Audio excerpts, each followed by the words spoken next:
Welcome to Bible Study Hub, the place where we go verse by verse through the Word of God and let it transform our lives. I'm Ann Wiggins, so happy to be with you tonight. Monday night, is actually pre-recorded because I had to work this evening. So if you're watching live at 9 p.m. Monday night when we normally have our Bible study on Facebook or YouTube, please go ahead and interact with each other like usual, but I won't be able to interact with you live since it is a pre-recorded one. So let's get right into our Bible study tonight. If you've been with us, you know we're in the book of Exodus, and we stopped halfway through chapter 3 last Monday night, talking about Moses, of course. And in our study last week, he encountered God in the burning bush, and God just reveals himself to Moses in some really spectacular, mind-boggling ways. So if you missed last week, you should go back and catch up with that one and listen to it. But where we're going to pick it up tonight is that God has tapped Moses to be the leader that he wants to use to lead the children of Israel out of Egypt and back to the land that he promised to Abraham way, way, way back when he did the Abrahamic covenant.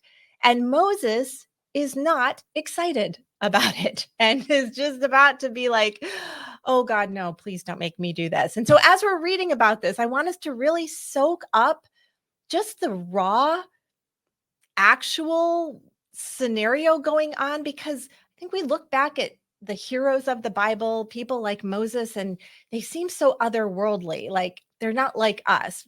But the Bible is so gracious to let us know, no, they're actually exactly like us. They have flaws, they have fears, just like we do. So kind of get in there with Moses, see if you can feel how he's feeling, and we're going to see how God handles all of it. We're going to pick it up tonight in Exodus 3:19. We've skipped just a couple verses from last week, but that's merely because it's just sort of a repetition of what was already said by God. So let's pick it up in verse 19 to 22, and here we go. It says, "But I know that the king of Egypt will not let you go unless compelled by a mighty hand." This is God speaking, verse 20. So God continues, "So I will stretch out my hand and strike Egypt with all the wonders that I will do in it. After that, he will let you go. And I will give this people favor in the sight of the Egyptians. And when you go, you shall not go empty, but each woman shall ask of her neighbor and any woman who lives in her house for silver and gold jewelry and for clothing. You shall put them on your sons and on your daughters, and so shall you plunder the Egyptians." So God lays out exactly how all of this is going to go down. And not surprisingly, it goes down exactly the way that God just described it. So the only question is that enough for Moses to be like, okay, I'm in? Well, let's find out. Chapter 4, verse 1. "Then Moses answered, but behold, they will not believe me or listen to my voice, for they will say, 'The Lord did not appear to you.'" So here's Moses. I mean, here's some serious chutzpah, you know? He says, "God, this isn't going to work, because when I tell them, oh, God spoke to me, they're just going to say, 'No, he didn't.'" I'm sure Moses said to himself, they're going to think I'm crazy. Like I just show up out of nowhere. Oh, God spoke to me and told me I'm supposed to lead like 1,000,000 people out. And they're all going to be like, yeah, that sounds great. But here's the thing. I think we often inadvertently say other people's no's for them. Do you ever do that? Because I am as guilty as can be. I'll think of someone like I should invite them to church, and then immediately I'll be like, no, they would never come. And I don't. Or, boy, I just wish this one friend knew Jesus. I'd love to talk to them about Jesus, but I know that they will have no interest in having a spiritual conversation. Why do I do that? Well, let them say no. Don't say their no's for them. You never know. If you say no, it's a no. But if you try, they might surprise you and actually say yes. And you never know what God is doing internally in a person's heart and mind that you can't see on the outside until you have that conversation or until you invite them or whatever it is that God's placed on your heart. So I'm preaching to myself on that one because I'm so bad about that. If it means something to you, I hope it will encourage you along the same way. So Moses is guilty of it as well. He tells God, no, it's not going to work. Let's go on to verses 2 to 5. The Lord said to him, "What is that in your hand?" And Moses answers, "A staff." Remember, he's a shepherd, so he's standing there with his staff. And he said, "Throw it on the ground." So he threw it on the ground, and it became a serpent. And Moses ran from it. I track with Moses on that one.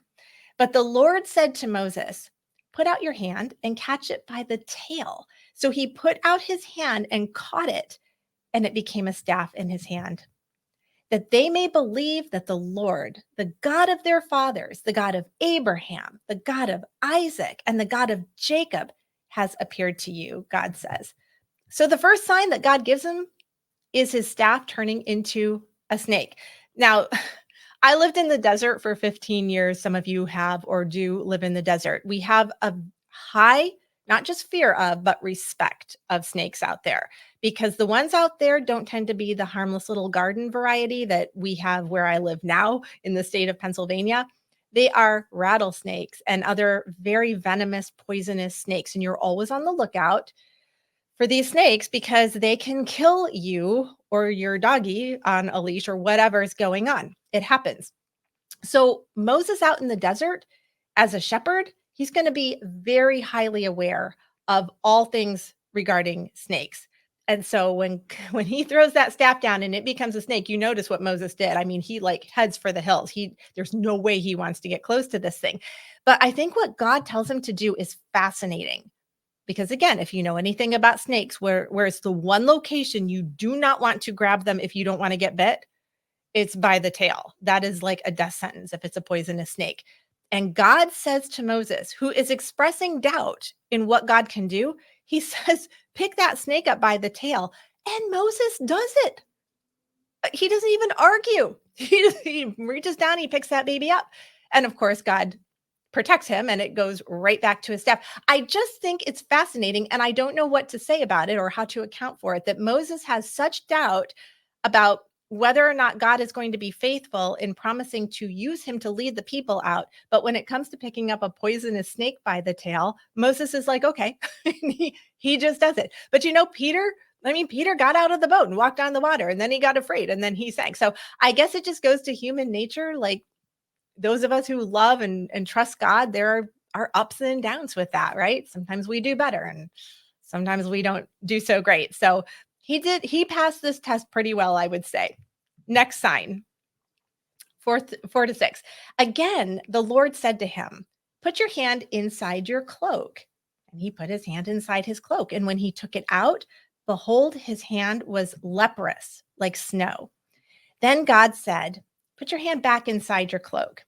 So he put his hand back inside his cloak. And when he took it out, behold, it was restored like the rest of his flesh. If they will not believe you, God said to him, or listen to the first sign, they may believe the latter sign. All right. Leprosy. If you're not familiar with biblical leprosy, I think today they figure it's probably something along the lines of something we call Hansen's disease, which isn't a really prevalent thing anymore. Fortunately, it's only a problem in little pockets of the world, but not worldwide. But the thing with leprosy is it was a skin condition, as you probably picked up, and it would deaden the nerves in the area that you would have it. So people who had leprosy usually were missing digits, sometimes entire like hands or legs or feet or toes or whatever of their body. It wasn't because the leprosy made it fall off. It's because they could no longer feel pain. So although we don't think of pain usually as a gift from God, if you think of it in these terms, it is a gift from God because it keeps us from doing horrible things to our bodies. If you can't feel a sharp object, you may slice your hand and never know it. If you can't feel heat, you may pick up a burning hot pot and scald your hand and you never know it. So these types of things would happen to them. So leprosy was a big, big deal. And it was something that everybody dreaded. They dreaded it like people in the earlier 1900s would dread polio, just terrified of it. The other thing about leprosy is that a lot of cultures, including the Egyptians, and honestly, if you look at the New Testament, the Jews in Jesus' day still were believing this, that if you got leprosy, it was an indication that God, or in the Egyptians' case, the gods, were angry with you. And it was seen as retribution for something that you did. Maybe you don't even know what it was, but God was mad at you, and that's why you had leprosy. So kind of hold that thought in your mind for just a moment because that'll come in handy here in a minute. Next sign, verse 9. If they will not believe even those signs or listen to your voice, you shall take some water from the Nile and pour it on the dry ground. And the water that you shall take from the Nile will become blood on the dry ground. Well, obviously, we don't have the Nile River close to Moses right now. So God is just saying, I'm just going to ask you to trust me on this. I'm not doing it right now. But if they won't believe sign number one and they won't believe sign number two, we've got sign number three. And Moses doesn't argue with him on that. So again, it looks like Moses is tracking with him right now. He's being quiet. He's allowing God to speak. He's watching what God is doing. He's participating as he's being asked to. And it feels like everything is kind of going in a good direction. The thing is, if we kind of pan out and look at these various signs, and this will be even more so in chapters coming up, but even right now, this is going to be the demons behind the gods of Egypt getting assaulted by the one true God. If you look at the whole overarching reason for these signs is God to demonstrate that he is powerful and he is who he says he is and he can make good on his promise. That's the number one biggest top shelf idea.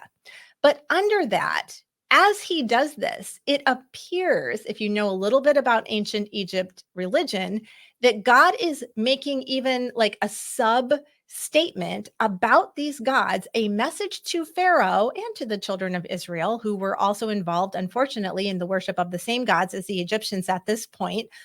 He's giving them a primary message about what he is doing. So let me kind of go back for just a minute to a couple of these signs. Hopefully, you'll find this as interesting as I do. I'm going to pull up a little god of Egypt. There you go. This is Wadjet. I love their names. As you can tell, Wadjet is a snake. In fact, it looks like a cobra snake. This was the god that or I think it was a goddess actually, that it appears as though God is assaulting in this whole, let me throw down the staff and have it turn into a snake and then pick it up and it's a staff again. Let me show you another picture of Wadjet.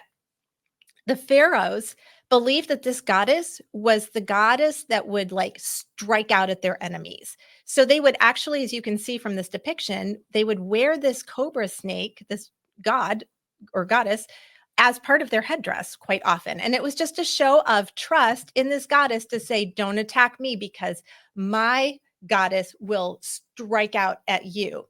And so it makes you wonder if by choosing a snake, I mean, God could have had the staff turn into anything he wanted to. He chooses a snake. If by doing that, God wasn't sending a message like, don't do it. Do not strike out at me because I will strike out at you and I will prevail over you. I don't know for sure, but it sounds like it's a possibility.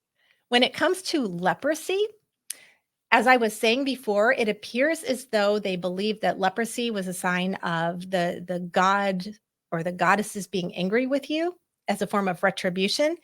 And again, we don't know this for sure, but if God was using that in that context, then it would appear as though another message to Pharaoh perhaps is you're on very, very thin ice right now, and you are in trouble with the God, speaking of himself, of the universe, and you better back off.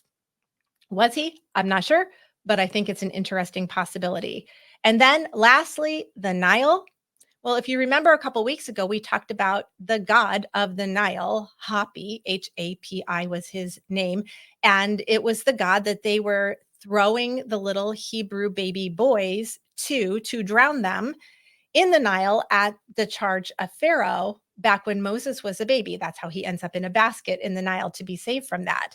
So it almost feels like if this has any correlation to that God may be communicating with Pharaoh, your God of the Nile drank the blood of countless baby boys.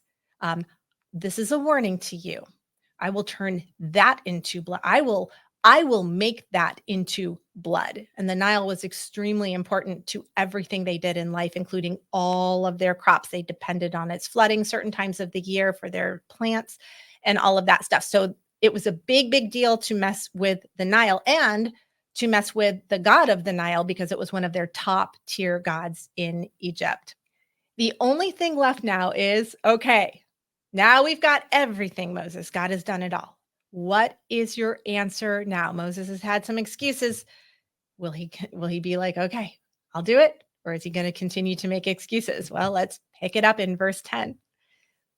But Moses said to the Lord, "Oh, my Lord, I am not eloquent, neither in the past or since you have spoken to your servant, like not even in the last 3 minutes have I gotten eloquent, but am slow of speech and tongue." It literally says in the Hebrew, I am not a man of words.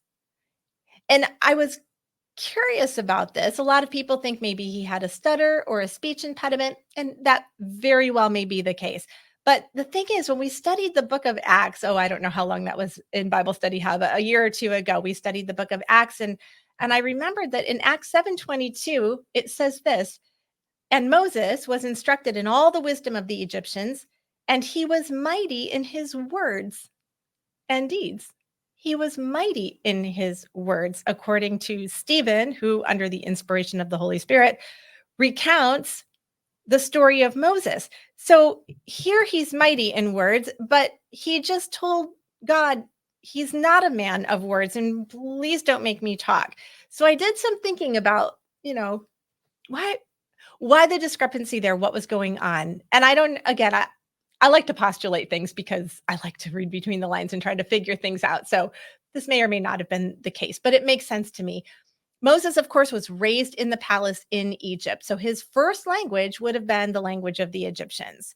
I believe he would have been also well versed to an extent in Hebrew because of the proximity that he would have had to the Hebrews. And he seems to be able to communicate with them back 40 years ago, but not his first language. If you stop and think about it, Egyptian language would have been his first language. Um, when he goes to Midian, he would have spoken or learned to speak whatever the language of the Midianites was. Many, many years ago, my husband and kids and I, we all went down to Brazil to do some mission work. And in the course of that work, we were visiting with a missionary, a lady who our church supported. So we knew her quite well. And she had grown up in the United States. And then she'd never gotten married. But when she was, I think, in her mid to late 20s, she moved down to Brazil to become a missionary. And she, from scratch, learned Hebrew in the course of doing that. By the time we were visiting her in Brazil, she was probably 68, 69 years old. And I remember sitting down with her for a meal, and she was trying to talk to us in English. Now, mind you, she was born and raised up until her mid to late 20s in the United States. And she was having a very hard time communicating with us. And there were times she would just bust out some Portuguese, and then she would say to us, "Oh, did you understand that?" We would be like, "No, we don't understand Portuguese at all. You'll have to speak." And then she just would laugh. She'd say, "I'm so sorry." She goes, "I'm just really having a tough time with my English. I just can't remember the words anymore. I don't speak it anymore. Nobody here speaks it. We all speak Portuguese." So I think that goes to the possibility here that maybe Moses was never super fluent in Hebrew to begin with. And regardless of his fluency in Hebrew, he probably hasn't spoken either the language of the Egyptians or Hebrew in at least 40 years. And like my missionary friend, if you don't speak a language for that long, your brain just archives all of that information. So it's my best guess that while he was being raised and living in Egypt, he was very fluent in Egyptian and in Hebrew, possibly, but he was powerful in his words. But at this moment in time, God is literally saying to him, I want you to go speak to a king and lead a nation, neither of which language you feel really competent in at the moment. And Moses is just like, that's impossible. I can't do it. Is that it? I don't know. But I think that one makes a lot of sense to me. So he's got another excuse for God. God is so gracious. Let's find out what God says. verses 11 to 13. Then the Lord said to him, you can almost hear God go, like insert sigh. Who has made man's mouth? Who makes him mute or deaf or seeing or blind? Is it not I, the Lord? Now therefore go, and I will be with your mouth and teach you what you shall speak. Like I'll teach you the language again, basically.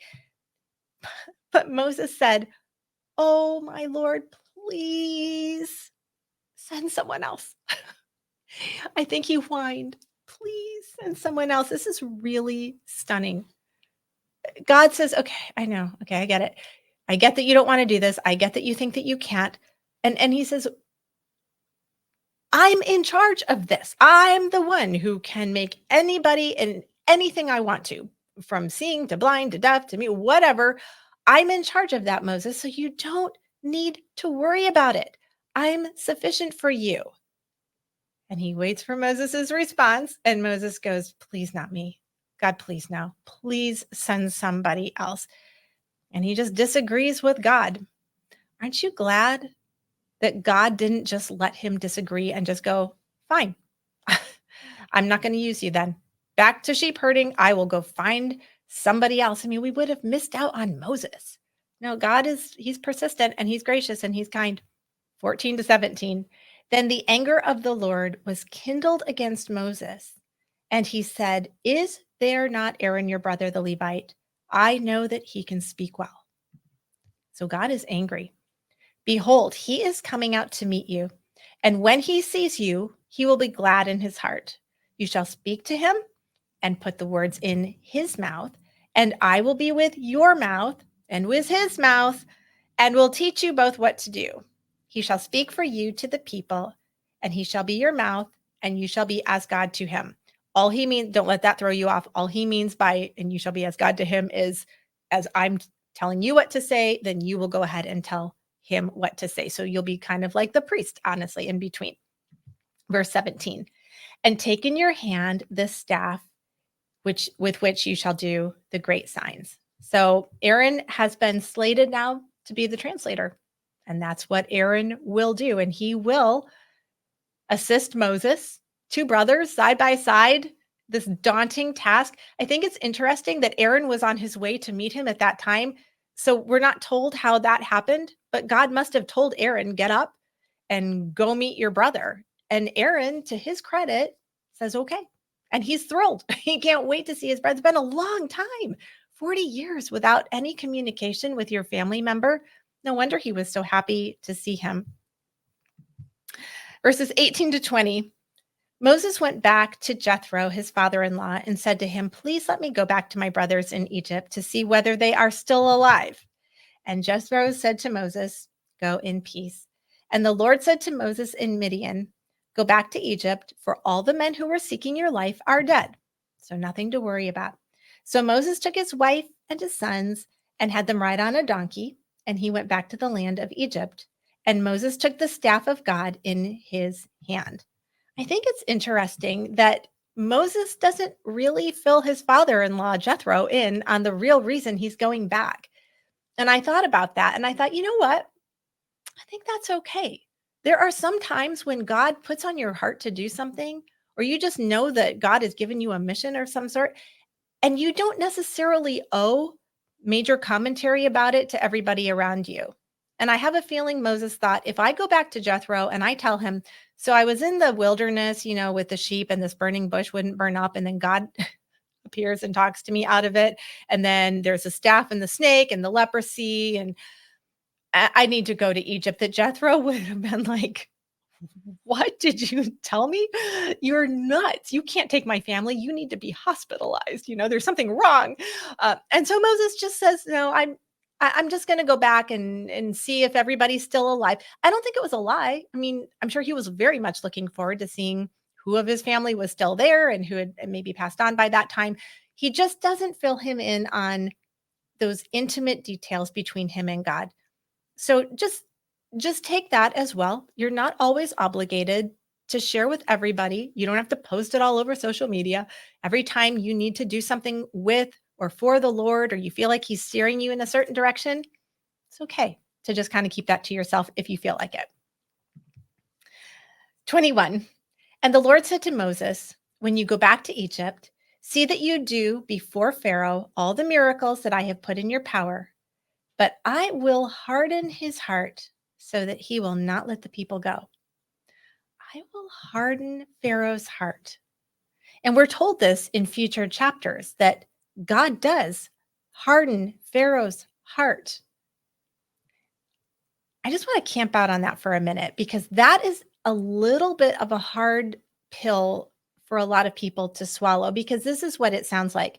Are you telling me that God actively hardens Pharaoh's heart, holds him responsible for his hard heart, and then punishes him? Because that kind of seems a little unfair. And I guess it does if that's how you look at it. But here's the thing when we look at it from our fallen, human, unholy perspective, we typically get God wrong. When we look at it through the lens of who he is, things start to line up a little better. Here's what I want you to know. Every single solitary thing God ever does is just. All of it. Because he is always right. He is always holy. He is always righteous. So everything he does is just. Let's think about Pharaoh for just a moment. Terrible person. This isn't some innocent guy who's just trying to find God on his own and he's searching for the Lord and God comes along and slaps him with a hard heart. No, no. This is a man, we'll read more about him. He's like Hitler. He has the people already in concentration camps, and now to punish them, he's going to turn up the heat on what he's making them do to the point that it's sure death. I mean, it's going to be the most excruciating, arduous, slow death, but they're all going to die of this because there's no way for them to accommodate what he is requiring them to do. He's a terrible person. On top of that, he thinks he is God. Talk about blasphemy. Not only does he not believe in the one true God, he thinks he is a God. That's what they believed about all of the pharaohs. So he's blasphemous, he's cruel, he's wicked, he's polytheistic. There's nothing about this guy that should make us feel sorry for him. Here's the other thing coming up that we'll read. A number of times Pharaoh hardens his own heart. And then God justly says, fine, you want to harden your heart? I will help you with that. And it is a just thing for him to do that. The Bible talks quite a bit about a hardening of a heart. And I spent a little time thinking about that. And I want you to think about it too as you go about your week. What is a hard heart? And how do you get there? If you're listening to this, hopefully you don't have a hard heart. If you do, wow, I'm really impressed that you hung with me through this Bible study because this is probably not your cup of tea. But if you are a person who is soft towards the Lord, you're a person who says, God, I don't want to sin against you. I hate my sin. Thank you for your forgiveness in my life. Thank you for taking the punishment that I deserve and putting that on Jesus instead and forgiving me of all of my sins. That's a soft heart. A hard heart would be the opposite of that. A hard heart doesn't care about sin. A hard heart likes sin. A hard heart doesn't want anything to do with God, sees him as unjust, as unfair, as unrighteous.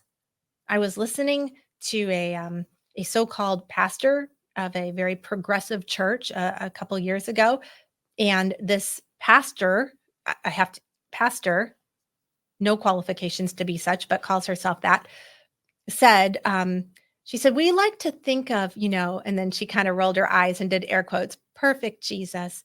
And then she went on to impugn him as not perfect and that we were all stupid if that is how we viewed him.